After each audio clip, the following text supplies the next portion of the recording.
Well,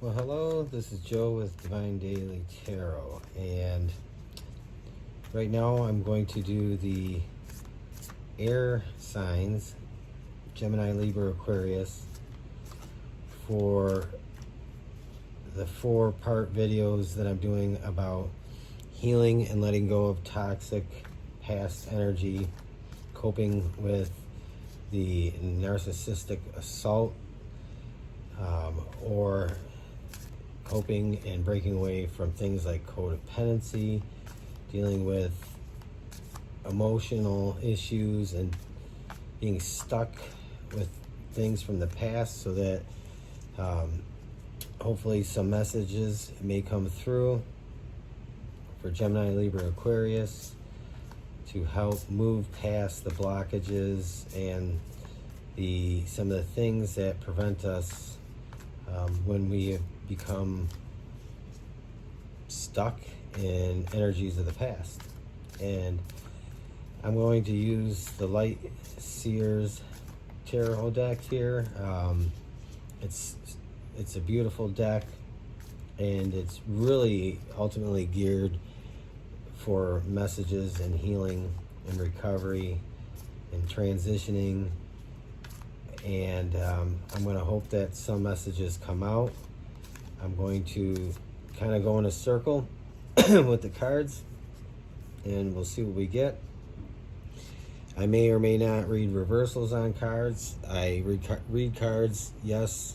I read the meanings, but what overrides the meaning when I'm doing a reading is if something comes to me intuitively or in any other way, that will override the meaning of the card. So with that said, here we go. We have the first card out, which is the Three of Cups. This is the foundation. This is the overall theme of this spread, and the Three of Cups is about many things. But what this card here is representing to me is a coming together with people that you may have left behind in the past, and really reuniting, not with old lovers or old boyfriends and girlfriends or old exes, but really with some deep, soulful people from your past. These are people that are part of either your soul family, your tribe, soul contracts, anything of that nature. This is a return to that. The second card I'm going to lay, and this is going to be in your recent past. This is the Hermit, and many of you may already know what the Hermit represents. However, I am going to point out that in this card that the Hermit here really has a soft glow. That soft glow isn't coming from within. This soft glow to me represents the divinity that has been surrounding you to bring you the messages that you've been seeking, to bring you the understanding that you've been searching for.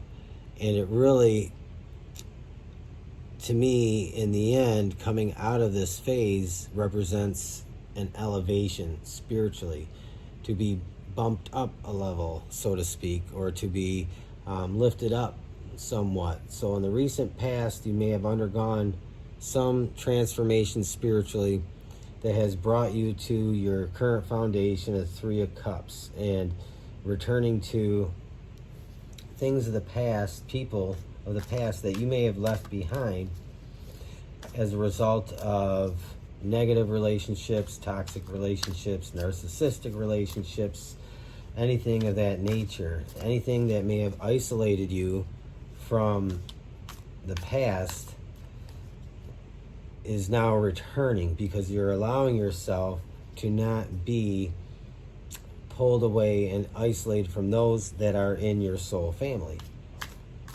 So now we move past, and this Nine of Swords is going to be in the reverse. This Nine of Swords upright is a very depressing, heavy mental, emotional energy. Losing sleep, just can't have a clear thought, chaos, confusion internally. But when I pulled this out, this was in the reverse, and I am positive that this belongs in the reverse. Moving past this this card here, the Three of Cups, which is the foundation, this is the release of that. And this release happened because of the Hermit card. Additionally, returning to people from your past, or even meeting people that you know intuitively are a part of your soul family, that it feels like a reunion. This has happened because of this time spent reevaluating and searching internally, and this reconnection has allowed you to let go of those heavy feelings that you've probably held within for a long time. Now, we had a card fall out, so we're going to read this card.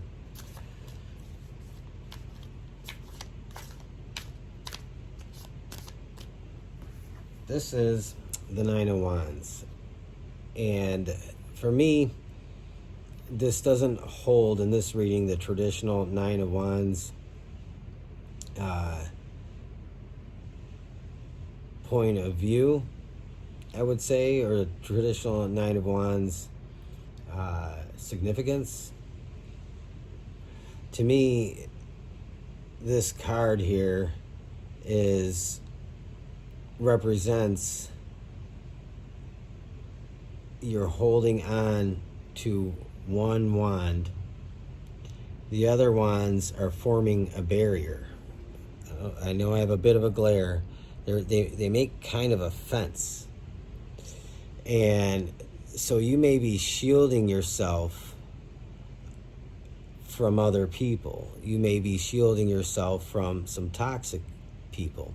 You may be shielding yourself because of vulnerability. Whatever the reason is, this signifies to me here that you may be putting up a wall, or you may be maintaining a wall. And that wall, yes, it may keep out those that you don't want in, but it's not going to let in those that you've been wanting to truly come back into your life. And so this is pointing out to what it is you're walling off, or who it is you are walling off. The next card to come out here is going to kind of indicate the progress. So we have the Four of Swords. Now, I'm not going to read this in the upright. It came out in the reverse, and I believe it belongs in the reverse. The Four of Swords is often about being comfortable or rest, recuperation, getting back some of your energy by taking time out for yourself. It could be all kinds of things. But here in this, if you look at an upright, you know, she doesn't have any shoes on. Her heart is comfortably laying there. It's not guarded. And she's taking a nice nap in this nest. And to me, you know, that really talks about being comfortable. This is in the reverse. I don't think that you have grown into a new normal, a new level of comfort, or feeling okay with where you're at, because your past may have been so confined and restricted by some people or a person, and I feel this is a message specifically for a romantic relationship of the past or a spouse or something that may have kept you confined and restricted from certain people in your life or certain things. And now that you have some newfound freedom, you still have this wall up and you're not able to really be comfortable quite yet with where you are.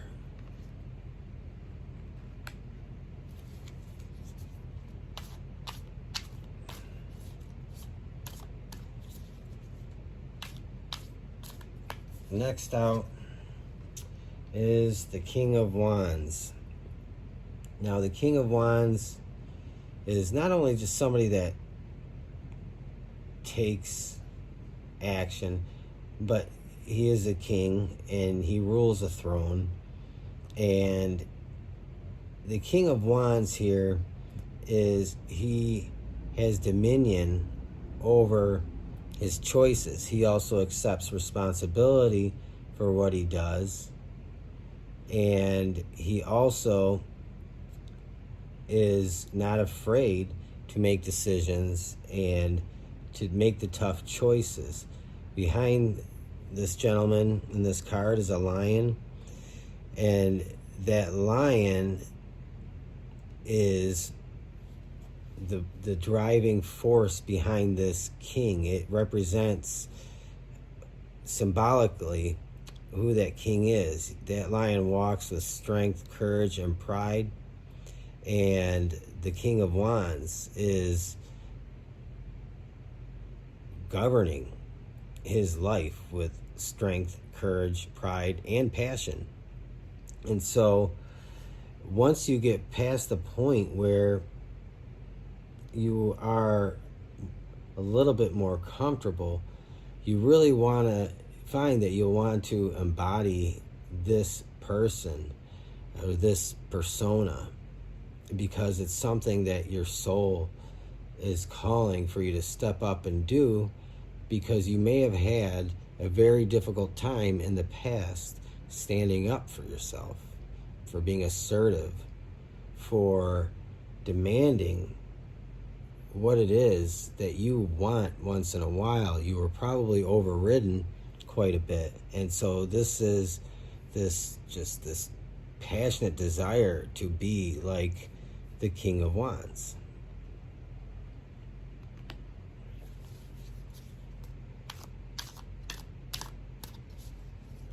And as we round our way up, we have the Moon in reverse. And I like this. I like this because the Moon, and in the last reading, I went on a long dissertation about this card, what the Moon represents, and how this card is, this woman is drowning, and she's not even really fighting for her life. She's just finally to the point where she's just released herself and let herself sink to the bottom. She's drowning. And up here are two wolves, the black and the white, which is the duality, the yin and yang. And the Moon can represent secrets, delusions, all kinds of things to do with heavy emotional and mental energy, not seeing things clearly, paranoia, all kinds of things. The Moon could also represent psychic energy, psychic attacks, things of that nature. But this is in reverse. So you, my friend, are no longer drowning. You are making spiritual progress, and you are now no longer feeling like you are drowning in this sea of emotion, in this heavy body of water, this cold body of water. And it's interesting in here that you could see the moonlight kind of glimmering through the water, but you have come out of this, or you may be transitioning through this. And this is a big feat and a big accomplishment along the way here. So this is very, very important. Finally, we have one more card here.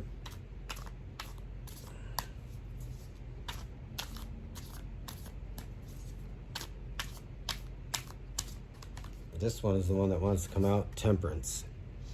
Moderation, cooperation, self-control, harmony, a higher understanding, and a bit of selflessness. So I think this is fitting as it completes the circle of some transitional journey or some transitions to shed some of the heavy things that you can hold within your core or your energetic body, your emotional and mental body. And so that's the result of all the work. And this temperance comes about because this hermit was the start of that. The willingness to go within, to criticize and judge yourself, and to not take things too heavily. It's not about judging yourself, but it's about being able to examine yourself. And here we have the Ace of Cups. This fell out, so we are going to let that be exactly what I feel it says at face value. And this is a new start. And this is a start that's because things have been left behind. Some things have been done away with that were holding you back. And this Ace of Cups almost looks like it has a heart in that cup. So this is really holding your heart and what's close and personal to you and what really matters to you, and doing what matters to you for once. And I think that sums it up pretty nicely. If you feel like this fits with you, you'll know it's meant for you because you'll feel something. This will make you feel something. If not, just check back. I plan on doing more of these. This was for air signs, Gemini, Libra, and Aquarius. And with that, have a good night. Thank you.